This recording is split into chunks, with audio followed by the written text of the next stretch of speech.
I try to be a student of the early church, and when you read the first apologies, when the Roman Empire is slaughtering Christians, one of the early pieces of writing that comes out of the church are apologies, which is a defense, a reason. That's what apology means. And the early apologies for the Christian church are explaining to the powers that be, please quit killing us. We're not against you. We're here for the good of humanity. And in their defense of their position in the world, the reason for being, they say, yes, it's true that we won't fight in the armies and we won't push the empire forward in that way, but we, as priests of God, pray for peace on the earth. Like, we're responsible for maintaining order through our prayers, and they take that job very seriously. And I would encourage all Christian people to be very devout in your prayers for this war in Ukraine, that we could move. The steadfast, fervent prayer of a righteous man avails much. Prayer is meaningful. It's not an idle task to be had. It's something that matters in the world, especially when we agree and especially when we're serious about it. So please follow your brother's suggestions and make that a serious matter of prayer, that we could alleviate this horrible, horrible situation that's happening. Excuse me.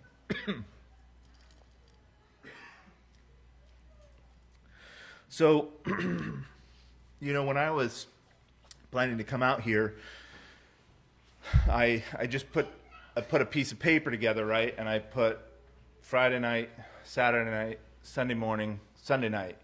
What do I want to get through? And I wrote out just a title, a name for what I wanted to cover in that meeting. And then I scratched it off and I rewrote it. And then I scratched it off and I rewrote it. And then I remembered, well, they wanted me to cover headship and veiling. I had completely forgot about the veiling piece because there's so much content about what headship is and how it applies to our lives. I want to zero all that in this morning and take this opportunity to talk about the practical manifestation of everything we've talked about. And I say that we could talk a lot more about headship. There's a lot happening with these universal roles that we're fulfilling. We talked at the end of our meeting last night about what it means to be portraying Christ and his bride to the world around us. And there's just tons of things that we could talk about that. But I don't want to miss my opportunity to talk about how this manifests in our lives in practical ways. And so I want to focus in this morning on the actual practice of veiling. So why don't you turn with me to 1 Corinthians 11. Let me say a few things by way of introduction. First of all, there's good material about this issue. If you want to make this a matter of serious study, there's lots of material that's been written about the historical approach to women's veiling. There's a fantastic series that Brother Finney has done on our website. It's 3 parts, and Finney is a much, much better exegete than I am. He does a fantastic job of breaking out every verse in this passage, and he does it in 3 messages, and it's really, really well done. So if you want a deep dive on this text, I would encourage you to take a look at Finney's material on this. But what I want to do this morning is I want to we only have this hour, so I want to just hit the high points of how we should be looking at this passage and what it means practically for us.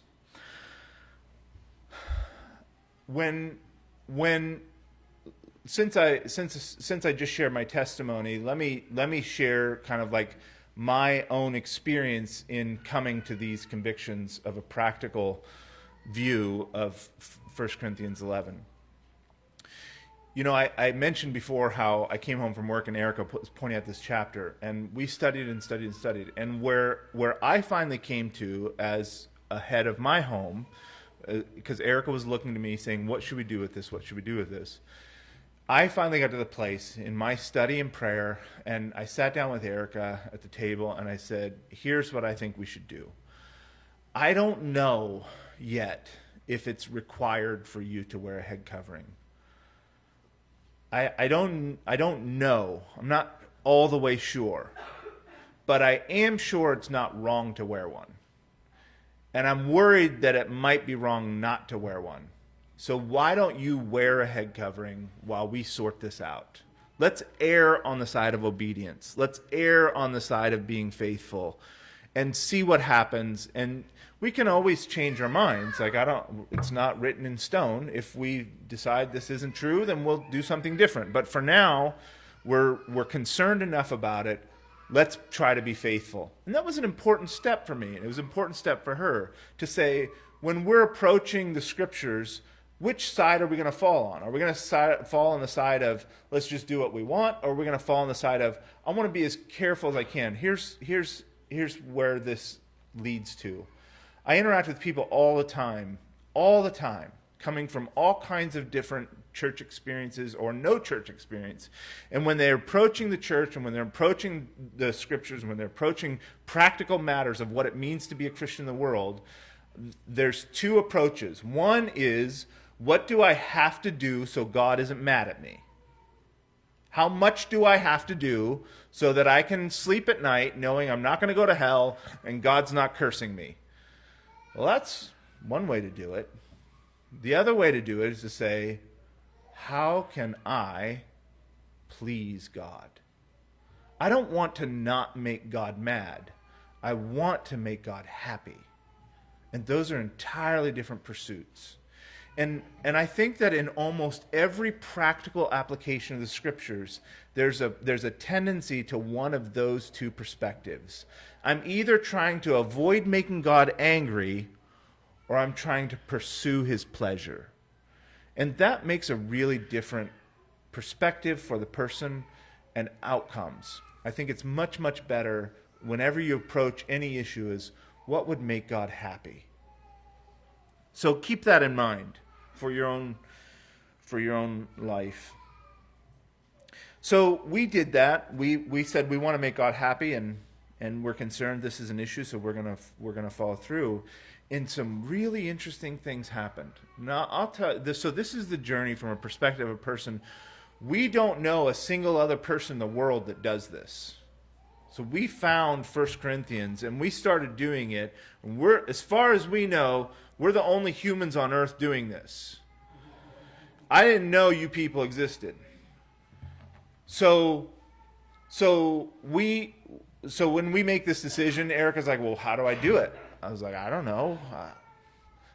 Her first head covering was a cut-up T-shirt of mine. My mother-in-law is a hairdresser, and so there's a chain of hairdresser supply stores in the Northwest. Maybe it's out here too. I don't know how big it is, but it's called Sally Beauty Supply. And so one Saturday we went out and we went to Sally Beauty Supply and we asked the teenage girl behind the counter, "Do you guys have any head coverings?" And she was like, "Any what?" Head coverings, like, for a head covering. And she's like, "No, I have no idea what you're talking about. No, we don't have head coverings. We have shampoo. We have clippers. We got lots of stuff, but we don't have any head coverings." And so Erica's just cutting away T-shirts trying to figure out how to cover her head. And, that's some of the fondest memories that I have in my Christian life. That time in my life where everything was so new and so exciting and so, captivating. I had many years later, I had a friend tell me, a Mennonite friend, I was leaving my church and there was some trouble in the air and everybody knew there were some problems brewing. And I had a friend go for a walk with me as an older brother, a man I really respected. Some of you might know him, but I won't mention his name. And he said, "Matthew, I hear you're moving on, and that's good. I hope you find what you're looking for." He said, "I just hope, I've seen a lot of people go through church troubles, and I meet up with them 5 years later, and they're nothing like what I knew them as. They don't wear head coverings, they don't believe in non-resistance, all this stuff falls away, and I hope you're not one of those people." And I was a little bit taken aback. And the reason, it's not because of his concern. I appreciate his concern. It was a kind thing for him to say to me. But why I was taken aback is because it was such a poor understanding of why I did the things that I did. And what I told him was, oh, brother, you don't have to worry about that. Like, I mean, I'm not saying I couldn't fall away from the faith, but if I fall away, I'm going to fall. Like, I'm not playing games with this stuff. I'm either in or out. But what I think you don't understand is that I don't do what I do for you people. Like, I was doing this stuff before I knew you, and I'll be doing it long after I know you. This stuff that I do, these things that I believe, these are my jewels. This is my treasure chest. Like, I dug long and hard through the scriptures to find this stuff, and it is my prized possession. I love the head covering. I love the peace that's in my heart through non-resistance. I love the teachings of Christ. And I could fall away. That's true. And it's a general concern. But this halfway stuff is not my style. We're either going to be Christians or not. And it's kind of a different thing if you grow up with this norm. I was just talking with a brother that there's this way of looking at this, that there's an advantage and a disadvantage to being a convert out of the gutters of hell, and there's an advantage and a disadvantage to growing up with faithful people around you. And I think that's a beautiful thing about God, that he meters his grace in ways that make us equal. You know, Jesus says, he that's forgiven much loveth much. And when you can really take stock of how broken your life was, and you can tabulate exactly how much you've been forgiven, it does something to you. And for us, these things are just their beauty, and we had made these ashes of life, and out of it arose all this beautiful things. And so when we started practicing this, a couple of things changed. At the same time, Erica took off her wedding ring. That was another conviction that happened this time in our lives. For very similar reasons. We just saw it in the scriptures and we let it go. And, but what was interesting so Erica, she had just been a skinhead. When we were married, she had bangs, but most of her head was bald. And she was very young. And now, as new Christians, she's just starting to grow her hair out, and she's just starting to wear a head covering, and all of a sudden, people don't treat her like a wild-eyed, dangerous teenager. They start treating her as a respectful woman. They start opening doors for her. They start saying ma'am to her in the grocery store. They start treating her as a woman in ways that were stark and surprising to her. She wasn't used to being treated that way. And we connected it directly with her identity as a Christian woman.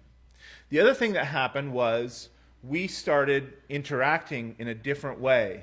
God started creating order in our home. Like, we fell into, like, Erica wanted to be married. I wanted to be a husband, and so things like her coming home from work and that kind of stuff, like, we fell into some of these patterns. It wasn't a big, like, wrestling match to figure out what we were going to do. Some of this stuff just happened. And as we were sorting out our place and our roles, like, what does it mean for me to be a husband? What does it mean for her to be a wife? The head covering became an important, like, visible reminder of who we were and where we belonged. And I remember it distinctly in those early years. Eric and I got into an argument, and it was heated because we were young hotheads. And when we got into that argument, the first thing she did was pull her head covering off. And it shocked me, and it shocked her too. But she felt like, I'm not going to argue with you with a head covering on. And that was her initial response, was to pull that off so we could holler at each other. And after the fact, in the post-mortem, trying to figure what happened there and make peace with each other and sort that out, we both talked about that. Like, why was that the instinctual response? Like, what is it about the head covering that you felt like we weren't going to have that kind of disagreement with you covered? And we recognize that there's something about the statement that's made in a woman's head covering that it's a statement of where I belong in God's order. Now, that's all toxic stuff. Don't take me wrong. People aren't supposed to act like that. We were dumb kids, so don't misread that. We've repented of a lot of that stuff. My point is that we knew internally, without any training or teaching about the head covering, we knew what it meant. And it didn't fit with us bickering at each other. Another thing that happened, and this is a very interesting story, and I don't want to create a doctrine out of this. This is just a personal experience that we had, and I think it's worth sharing. Because there's something about this statement that the church makes that is more than meets the eye. There's a passage, and we'll look at it, that says she should have power and power in her head because of the angels. And we always wonder, what does that mean, because of the angels? It's a strange text. And I don't know all the answers to that. I have some speculations, and I have some things that we'll look at in regards to that. But let me tell you a personal experience. We had friends who were like us, young radicals. And I had some friends who owned a cafe, and they called it Koinonia Cafe. It's where we started our first church. We used to meet there. They said, hey, we're not open on Sundays, so if you guys want to use this, do it. So we started having gospel meetings. That's how we ended up starting our first church in Oregon. And the lady there, Rhonda, she was a good friend of ours. And she was fantastic at meeting people. She was just one of those people that loves people. And everywhere she went, she was making friends. And she was like the kids in town. She would always tell them, like, there was this roughneck group of boys that always was riding bikes around town and making trouble and putting firecrackers in porta potties and all this stuff. And she would every time they were around, she'd say, hey, come on in here, and I'll give you some Snicker bars and make you some drinks or whatever, and if you'll sit and listen to a Bible story. And then she'd call me on the phone. She'd say, hey, Matthew, come down and talk to these kids. So she's always doing this kind of stuff. I'd always get a call from Rhonda, or Erica would. Hey, I got these people down here. Come talk to them. Like, she was the bait. She was good at catching them, but she couldn't reel them in. So she always wanted us to come down there and talk to them. And so this one time, Rhonda calls me, and she said, it's a weird story. We were actually going to the hospital. Erica was having pregnancy problems, and Rhonda calls me on the phone. We were actually just getting in the car to go down to the emergency room because Erica was having contractions. And Rhonda said, hey, I need you guys to come down to the cafe. And I was like, I don't think so, Rhonda. We got to go to I'm going to take Erica to the doctor. And she's like, well, listen, there's these people. I seen them on the highway. They were walking towards Halsey. They were all in white with turbans. It was a man and a woman and these two kids. And I told them, come and have pizza and we'll talk to you. I need you to come talk to them. I don't want to talk to them. Come talk to these people. And so I told Erica, I was like, Rhonda says there's some crazy people coming out of the cafe. You want to go talk to them? She's like, yeah, that sounds better than the emergency room. So we were crazy kids. So we went down to the cafe. I walk in, and there's this guy, all in white with a turban. His wife, all in white with a turban. Two kids, all in white with turban. It's interesting. White people. They're not Sikhs or anything else. And we sit down and we make introductions. And who are you? And it's obvious this guy has a devil. Like, he's about foaming at the mouth, talking about all this crazy stuff. And so I start engaging with him. We're sitting around a table. And Rhonda, Rhonda at this point in her life didn't wear a head covering. They were from Foursquare Church. And another part of our relationship is that we would always argue with them too. Like, we were always telling them, you need to wear a head covering, you need to do this stuff, non-resistance, blah, blah. So we were always working on them too. But she wasn't there yet. And so she was still an uncovered woman. And so we're talking to these people, and Rhonda didn't want to do the talk. She wanted us to. So she's buzzing in and out. You know, she's bringing drinks, and she's making pizza, and she's bringing coffee and all this stuff, like just serving the table. And so we start talking with this guy. His name was Michael. And it starts to get heavy. And I start talking to him about the gospel. And we start talking to him about, what do you believe and why are you here? And he starts making these claims that he's some religious leader, and it starts to get, the temperature in the room starts to go higher and higher, and he's getting louder and louder. And he starts to make claims that he's sinless. And Erica, so here's the first experience that happens. Erica's sitting across the table from me, and he's at the head of the table. And Erica would challenge him, and she would say, how can you say that? And she would challenge him with the scriptures. And he would visibly, like he was looking at her, she would ask him a question. He would look away from her and look at me and answer her question. And then she'd ask him a question, and he'd look at her, and then he'd look away from her and look at me and answer her question. And at a certain point, he slammed his fists on the table, and he stood up and said, I am Jesus Christ. And I was like, oh, wow, this is a whole different deal. But what was fascinating about this encounter to me is that every time Rhonda would come in the room to serve the table, he would stop the conversation with us and latch onto her and say, what about you? Why are you whatever, blah, blah, blah, blah, blah.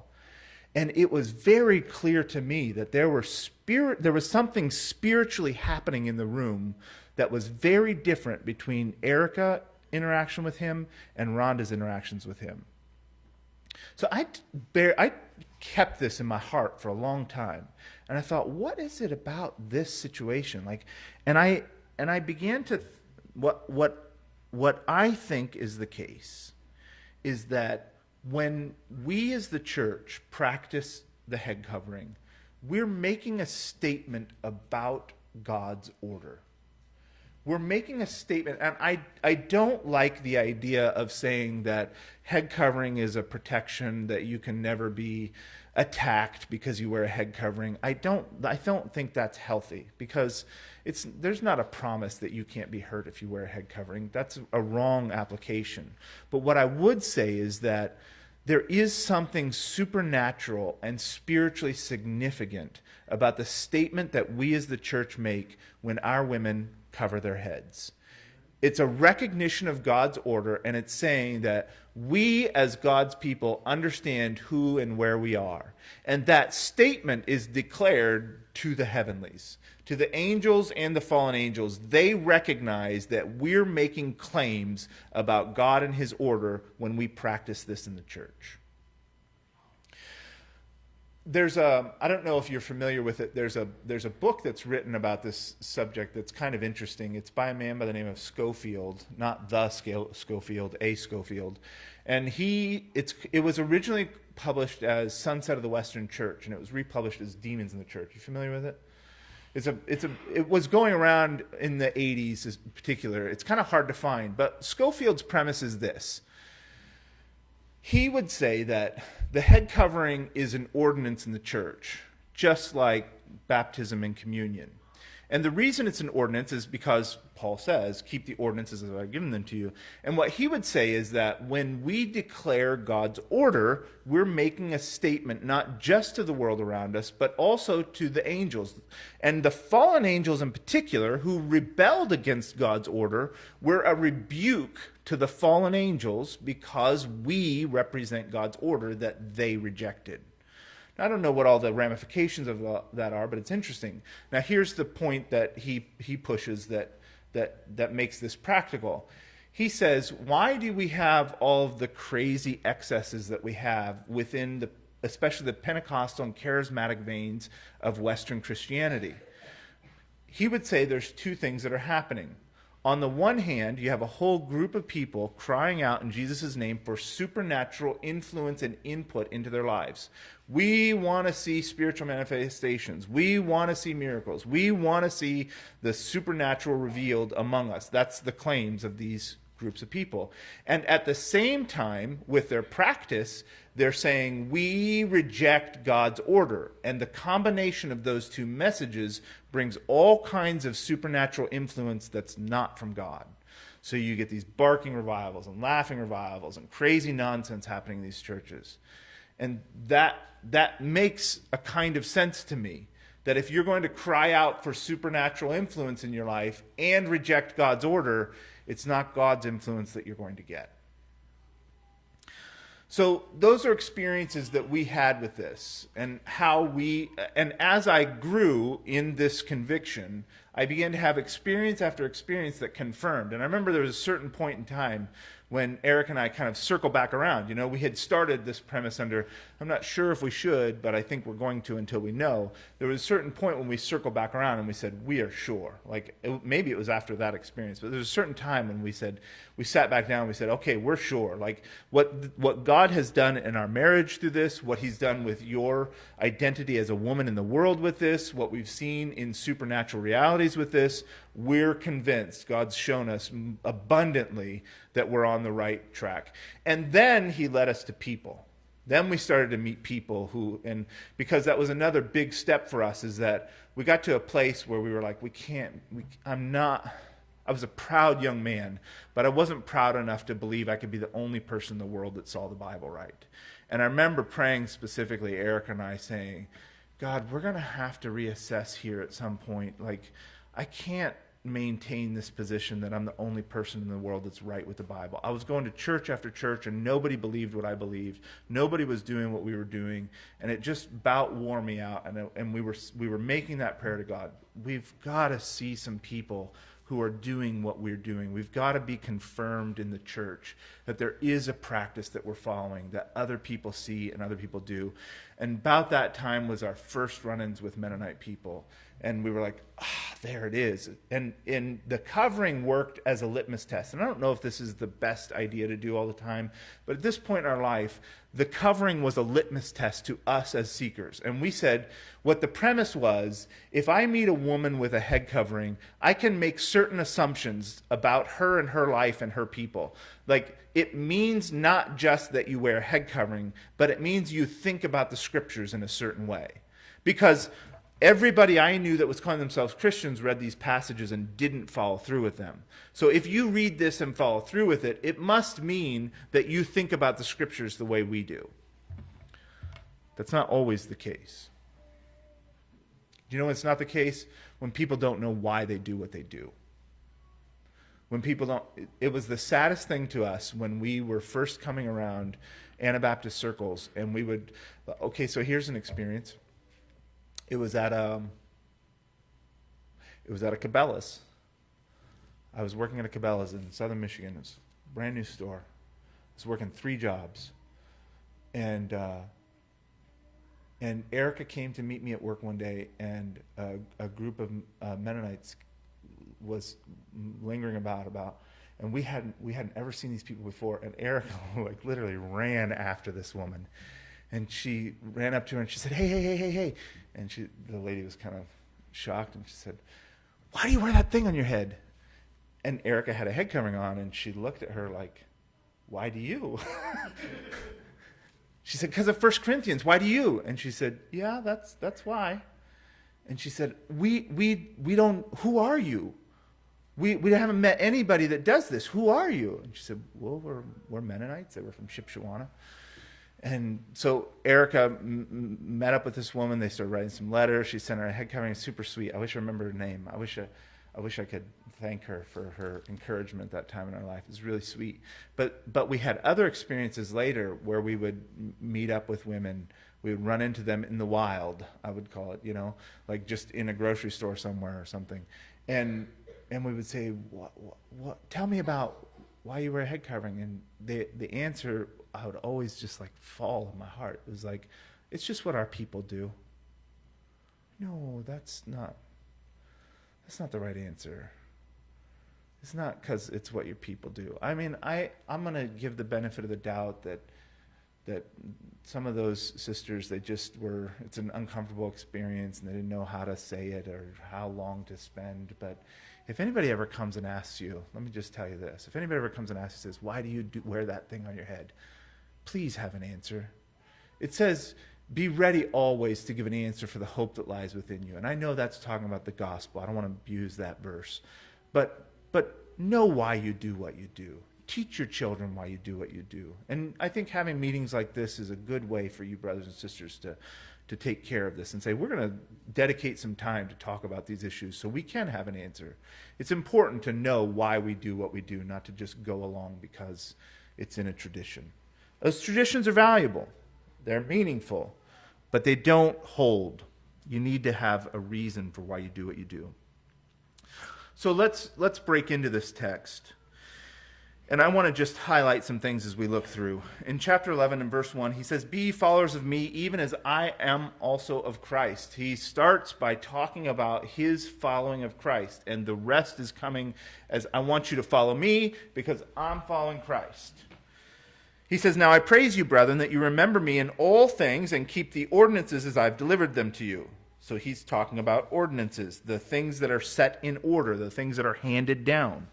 These are important ideas. The idea of an ordinance is that the apostles received from Jesus a commission to establish the church. The faith was once for all delivered to the saints.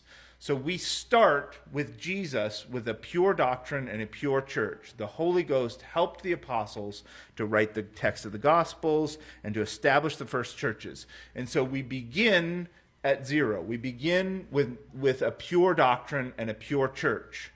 And then all this stuff gets added, and the apostles already in the first century start trying to correct things. He says, so the way they were doing that was by handing down these teachings, these handed down things, the ordinances. He uses this terminology quite a bit.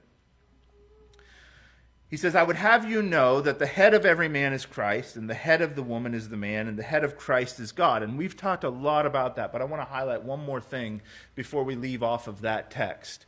If you look at how this is framed, and I'm not going to belabor the point, but we have the Father, right?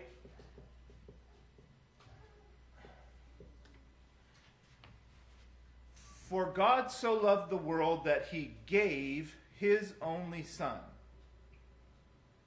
This was a loss for the Father, to give up his Son, his only begotten Son.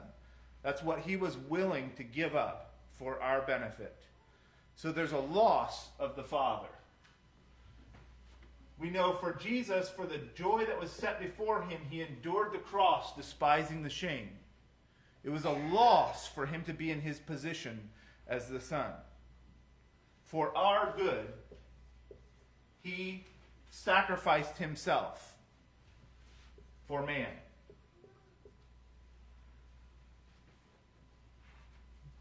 What's implied?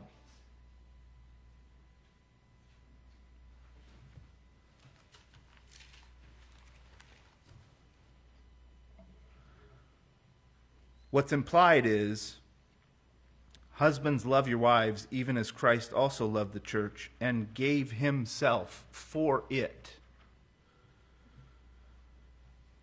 that he might sanctify and cleanse it with the washing of water by the word, that he might present it to himself a glorious church, not having spot or wrinkle or any such thing, but that should it be holy and without blemish. So ought men to love their wives as their own bodies.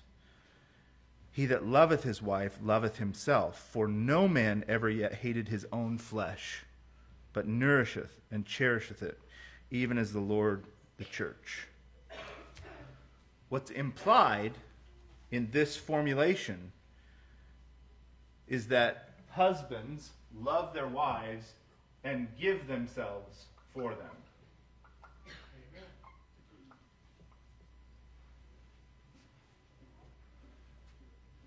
Sacrifice, sacrifice, sacrifice for the good of those in the next progression.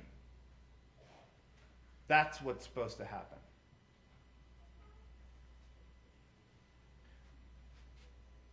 The Father sacrifices for the whole world. The Son sacrifices for all of mankind. And a man sacrifices for his wife. This should be the most privileged position. Everyone's giving. Every step in the progression is giving for this.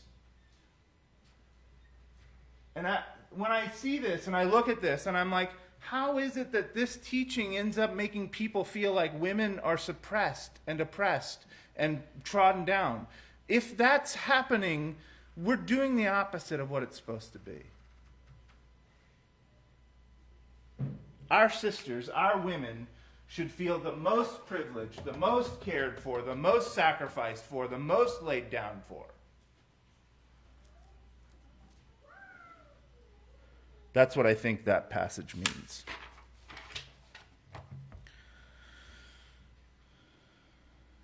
This body terminology, kephale, it's just the word head. Christ is the head of man. Man is the head of woman. It's just the physical word head. The head of the body. And we didn't go into it, but all of this body terminology, it's not insignificant. What is it when your body can't hear from your head? What is it when your head can't control your body? Like, this isn't supposed to be two sides of an equation. It's not supposed to be, you're not supposed to be a his and a her anymore. You're supposed to be a head and a body. You're supposed to be one.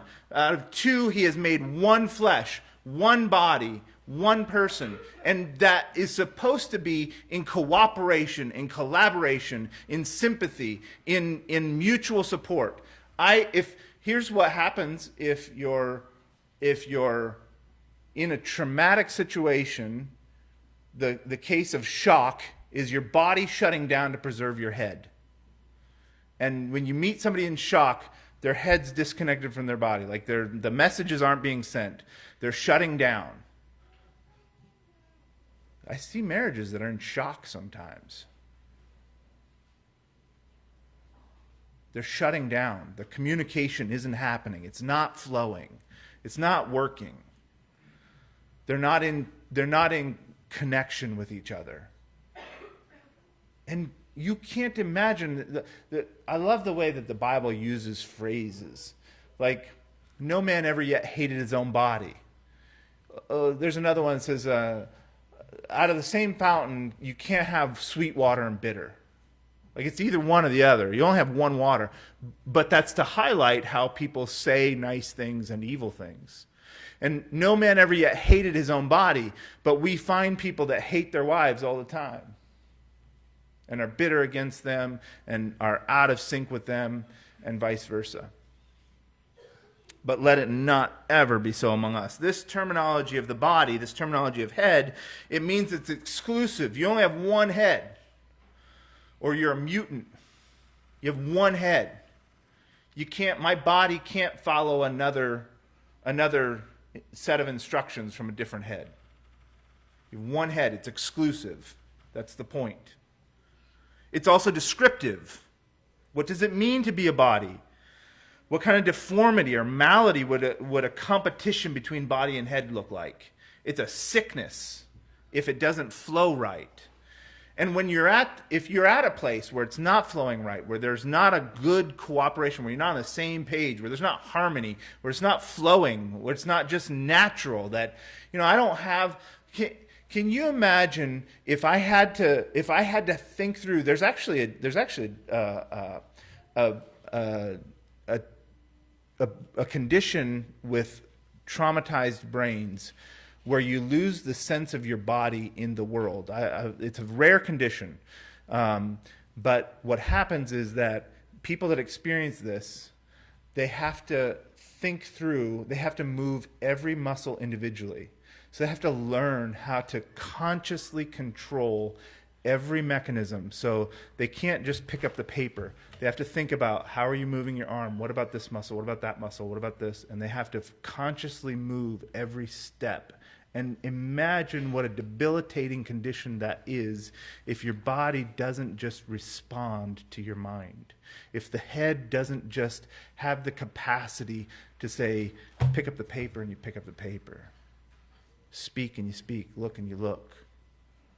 This body terminology is how it's supposed to work. It's the metric for how we can know if it's working right or not. This headship.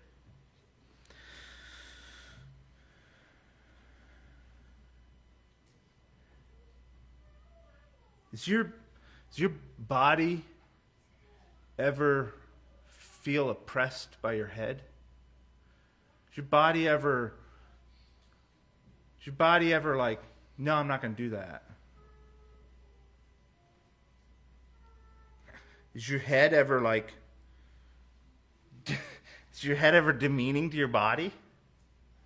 I hate your stupid body.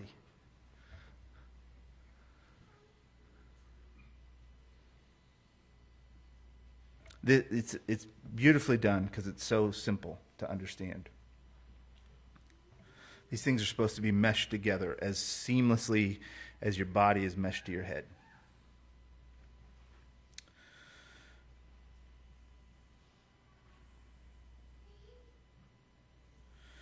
Okay, let's move on. Every man praying or prophesying having his head covered dishonors his head. This is, in the first century, this is the actual countercultural position of this text. If you get a chance, look up an image, a Google search of Pontifex Maximus. See, the Caesar was also the religious leader of the empire. And Pontifex Maximus was the title of Caesar as the religious leader of Rome. He had many titles, but the religious title that he owned was Pontifex Maximus. And as Pontifex Maximus, there's lots of statuary of the Caesars. And in those statues, what you'll see is Caesar, a full-body statue with a veil, a shawl over his head. And it was the common thing for the priests, for the pagan priests, for the men to cover their heads in religious observance. And for Paul to tell the Corinthian church, the Gentile Corinthian church, that a man should not cover his head when praying or prophesying is the countercultural message of this chapter. And that's ironic, right? Because we don't even think about this as having to deal with men. Why don't we? We should. This chapter is as important in saying men don't cover your heads as it is in saying women do cover your heads. Both of these are important premises of this passage. It's not right for men to pray covered.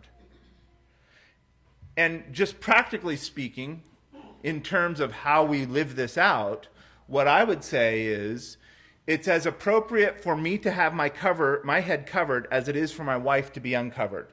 Like, there are times and spaces when my wife is uncovered. You know, she doesn't sleep in a head covering. She bathes and does all these things. And there are times in her life when she's not covered, but they're small and they're private. That's how much I want to be covered. There's some small times in my life when I cover my head. It's raining outside. I need to wear a hard hat, whatever the case. But other than that, I want to be as under this teaching as my wife is.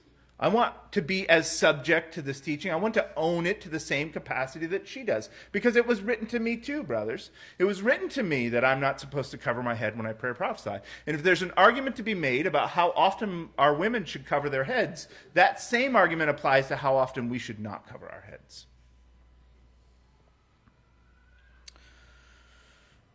Men were the original object. Part of the original object. But every woman that prayeth or prophesieth with her head uncovered dishonors her head, for that is even all one as if she were shaven. I think that these words about honor and dishonor meant more to Paul's audience than they probably do to us. In an honor culture where honor is the important condition of the culture, we don't live in near as an honor-associated culture as Paul's world was. And so I think that the sting is missing a little bit from what this statement says.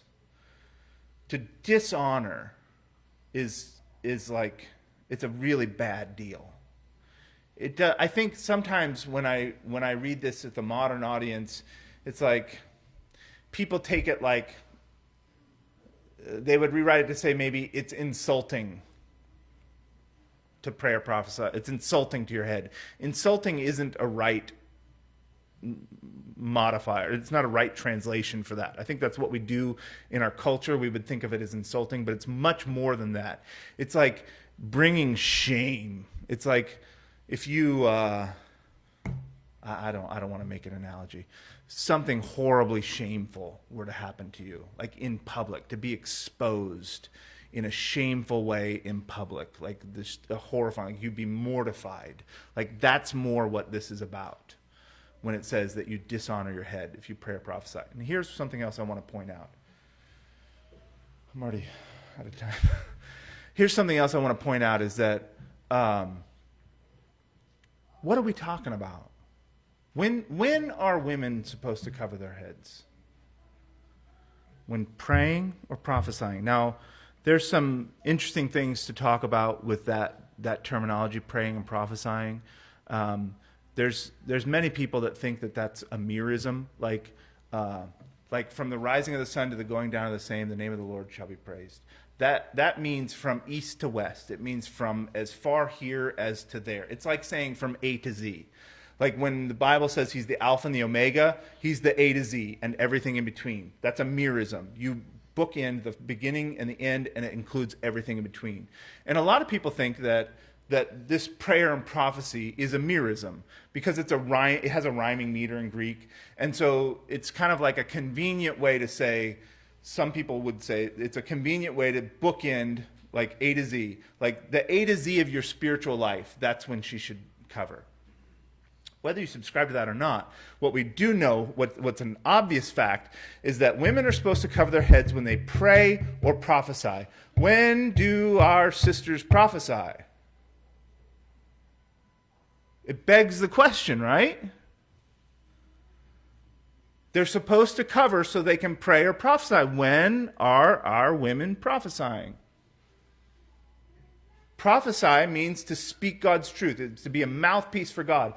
We expect from this text that women have a place in a ministry to prophesy. Amen.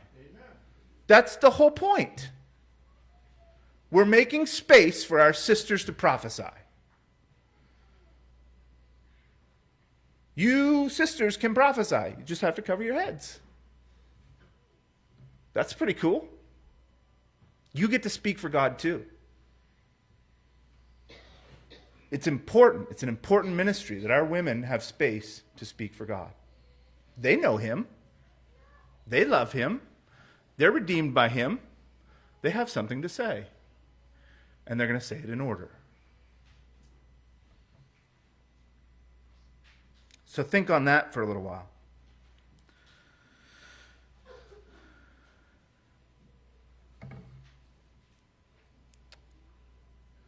I think that we have one more meeting to go. So we'll stop here and we'll follow up with the rest of this 1 Corinthians passage and then do some kind of like frequently asked questions for our last meeting this evening. So you can just put pause right there, verse 6, and we'll pick it up again and we'll finish this evening.